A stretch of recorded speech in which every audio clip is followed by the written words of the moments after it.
And Angelina Jolie is the UNHCR Goodwill Ambassador.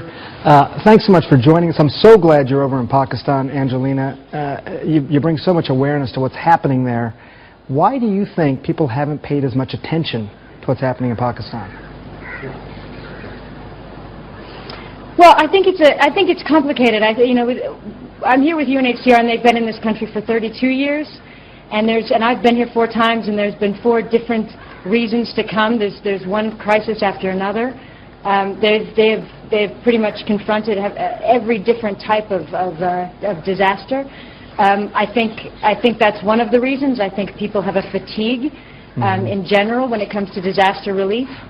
But if I can say that the thing that I've learned the most in being here is that we tend to focus on one issue at a time because that seems to be what people can absorb and care for. But Pakistan, as you know, is so complex because it has not just the people from the flood and the 18 million affected now, but it still has the 1.7 million Afghan people who are here, and they've been displaced from the flood. And whether or not developers take over that land and they are forced to go back prematurely to Afghanistan, these are very, very tricky things to deal with as well. On top of it, there's still a lot of rebuilding of infrastructure from the earthquake that happened, and then there's also internally displaced from the armed conflict. So there's so many different levels of reasons for displacement and in this country. So I think that often, and you may have found this as well in your travels, that we tend to think of these places as over there, somewhere else, not here.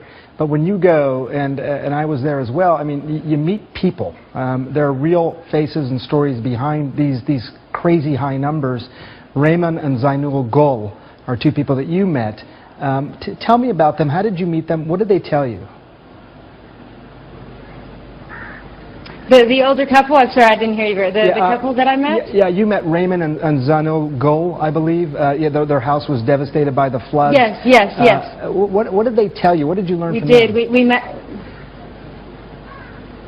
Well, I think so much. As we go to these places, and you always say the same things to the viewer, which is that they would be so moved if they were here, and it's so true. And if they met all these children who are so resilient and are still children and so full of life and love and hope, and it's always so moving. And this was very unique for me because I met this beautiful older couple who are in their 70s, and they'd worked their whole lives. And the man had been in the Pakistani military twice, and he had then lived off a pension, and with that small pension he'd built this home and his family and for his grandchildren, and it was very modest to begin with, but he had something, and now they're both dealing with a lot of sickness, and as you see, I believe in the tape, the woman is so embarrassed with her situation. And the man spoke of the fact that he never felt in his lifetime he's ever going to be able to recuperate what he's lost. That he would never ever have again nice things. That he would never have a nice bed, a nice house, and they'd lived in this place since 1972 and raised their children and their grandchildren there. And in a moment, in a few hours, it was completely gone. And they're really good people, and really just kind, wonderful, hardworking older people who will pass away most likely in this mud-covered area, which is so covered with dirt, and there's feces in the river nearby, and it's so covered in flies, and it doesn't have the dignity that they deserve to live in, that anyone deserves to live in. It's so heartbreaking to hear that, and I think it's almost more heartbreaking to hear that they're embarrassed to tell you about it. I don't know, how that should make somebody feel. I traveled through these camps, Angelina, where I saw these kids in their tents, in the situations that you're describing, doing their homework, and being a father as well. I don't know, it really got at me because they have dreams and aspirations and hopes, and those things are spread throughout the world evenly. Are you optimistic about the next generation of Pakistan? It is a young country, and it has been devastated so many times now, as you just mentioned. I think we have no choice but to be optimistic and to have hope. I think if without that we're just lost and things deteriorate. I think it is, this part of the world, they are resilient people. Think of all that they've been hit with, and they continue to move on, to rebuild, to trade, to educate, to learn, they're really trying, and they've fought through a lot, and they'll continue to fight through, and that goes for the Afghani people as well. So you know, we have to support them, and also for all the people that are worried about conflict and this part of the world, and they feel like it's far away, or they're not sure, that they don't understand the corruption, or for all of this. The only way to make for a healthier, more hopeful, stronger Pakistan and Afghanistan is to help support education, is to help people, especially in this time of need, and to not just allow for more devastation and more desperation.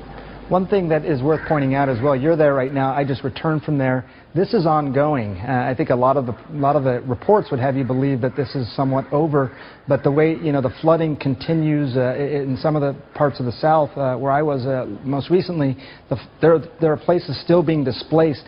Have you gotten a sense of the scope of this? I mean, they say the size of the state of Florida or New England. How do you convey the scope of this to people back home? I don't know how. You're better at that than I am.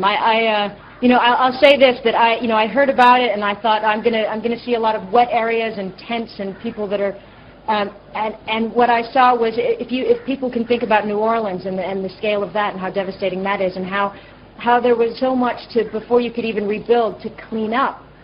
There was so much that was you know, full of toxic materials and death, and that is on a huge scale, and this is no different. That it has to be cleaned and cleared, and when I was standing in one of the houses, it was 9 feet tall, the water. It wasn't just, you know, suddenly this kind of flood that made everything wet for a few feet. It was 9 feet tall, and washed children away from, you know, right out of their parents' hands. It destroyed lives, and it's And as you say, it's very difficult to convey. It's very difficult to say to people in an interview, please care and please help. But I think, you know, we're both thinking that, you know, having been here and met these people, just to say, just remember they're people, they're family, they're lovely, lovely, hardworking people and beautiful children, and they deserve dignity and assistance, and you know, we have to treat them with respect and try to preserve what we can of their livelihood and their future. You've been in Pakistan a few times, as you said. Do you have a particular affinity for Pakistan? How did that develop, your relationship with this part of the world? Well, I do for Asia in general, but I did, at first it started with the Afghani refugees. I'd met with them. Strangely enough, my first trip, when working with UNHCR, when working with refugees, you often, you just look at kind of numbers and displacement, and you start to think, I think it's a good way to be able to understand what's happening in the world. If you kind of get a gauge of the millions displaced in one area or another, it could tell you a lot about that area. And a few weeks before September 11th, I was reading a lot about how many Afghani people were in Pakistan, and thought that's quite a high number, and I wondered why, and they'd been here for so many years, and so I came here, and I came to Quetta, and I walked around. It was 2001, and then everything has changed since. But when I came on that trip, I met so many. I met you know, just the people, the women who'd fled because they wanted to have an education, and the husbands who fled with them. I remember meeting a husband with yellow eyes because his kidneys had been, and liver had been kicked in because he was trying to get his daughters to school, and he was refusing to let them shut his daughters in and not allow them their right to education. So I was very moved by them, and continue to be. And then through them, I've gotten to know the people of Pakistan who are also extraordinary people. Do you have specific responsibilities as a Goodwill ambassador, certain things that you must accomplish on the ground there, or how does that work for you? It's different. It's developed over the years. When I first came out, it was kind of, I would just quietly go into the field and get an education. I just wanted to not speak to the press very much and get an education and spend time with people, which is kind of the nicest thing, to be able to get to know the refugees and the displaced families. And since then, it's developed a little more. I have more responsibility to speak out publicly and to meet with government officials and ministries and speak to them about specifics of right to return and you know, discourage forced returns and so on and so forth. So it's become a little more political. When you're describing, when you go back home and you're in the States and you're trying to tell your friends about this, do people want to talk to you about what you've seen here in Pakistan? I find that sometimes it's hard because unless you've been on the ground, it's tough to convey. Do you spend a lot of time talking about this with your friends and your family when you get home? I do. I'll talk to my family. I'll talk to Brad. He's very, you know, he wants to know as much as he can about these issues and every trip. And he's been here as well. He came here with me after the earthquake. Right. I don't know. I don't have a lot of friends I talk to. He's really the only person I talk to. But I'll tell my children. I told my children why I was going, and I explained to them they'd seen the news, and I explained to them why I was packing flashlights and food, and you know, they helped me pack some things. So I think it also you know, helps them to be better people, to understand a little bit about the world. I know you and I were communicating when I was over there, and you said you were watching the reports. It's kind of funny. My wife won't let my kids sometimes watch because my kids are young, and she thinks it's quite sad and it's tough. How about your kids? I mean, do you encourage them to watch what's happening here? Do you encourage them to talk about it? I do. It depends. I have children of all different ages, so the older ones are you know, able to watch more. It depends on what the reports are. Sometimes, you know, a lot of times the reports are repeated, so you can watch it and then have them watch it when you know it's okay. But no, I think it's important if we can. Especially my children are from a lot of these countries, so I want them to understand. I want to understand what's happening in Africa, and the boys to understand you know, what's happening, if there's something current in their countries, and for all of them to know about each other's countries as well, and just the world in general. So I do try to teach them as much as I can. Well, again, I'm just really thrilled you're there. I was watching, you know, when this was happening, and surprised, I think, in some ways that the world wasn't paying more attention, but I think they will now, especially that you're there. So thanks so much, Ambassador. Safe travels. Stay cool, as cool as you can out in Pakistan. See you soon.